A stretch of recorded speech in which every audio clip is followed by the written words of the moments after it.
Sanam Chantier reporting there. Well, for more on this story, let's cross to Marco Vicenzino, Latin America specialist and director at Global Strategy Project. He joins me now live from New York. A very good evening to you, Marco. Thanks for joining us here on France 24.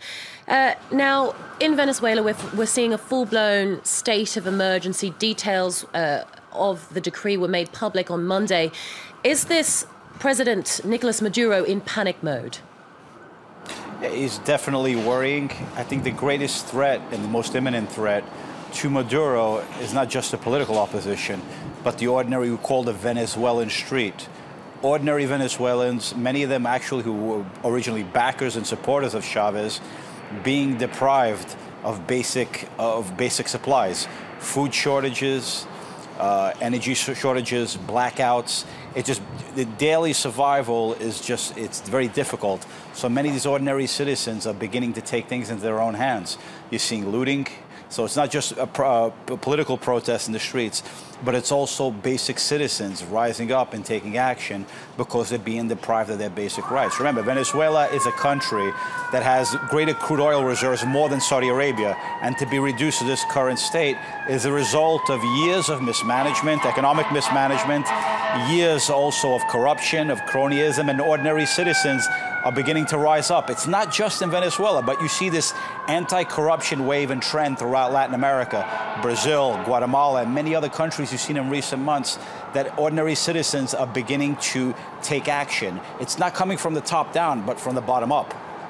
Okay, well, what about Maduro himself? What can he do now? Because he has extended this state of emergency. Where does he go from here? He's going to take force, strong arm means. For Maduro and the Chavistas, politics is a zero-sum game.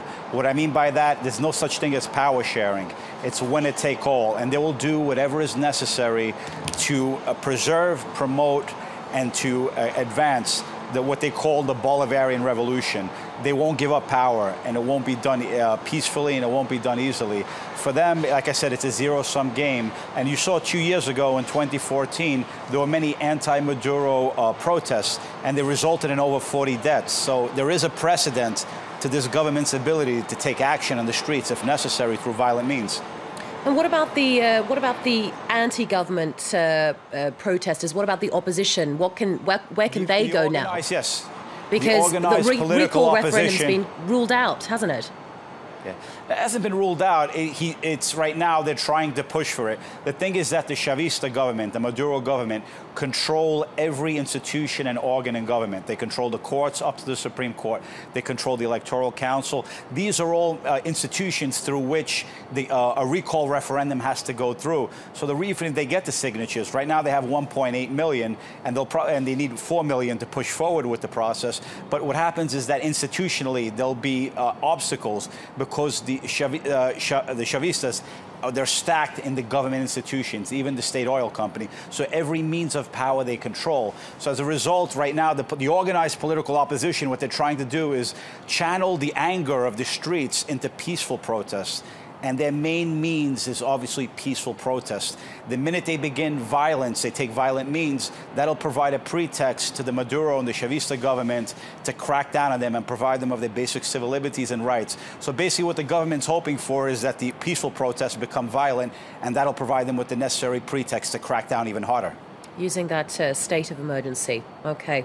Right, Marco, thanks very much for giving your analysis here on France 24. That was Marco Vicenzino from Global Strategy Project.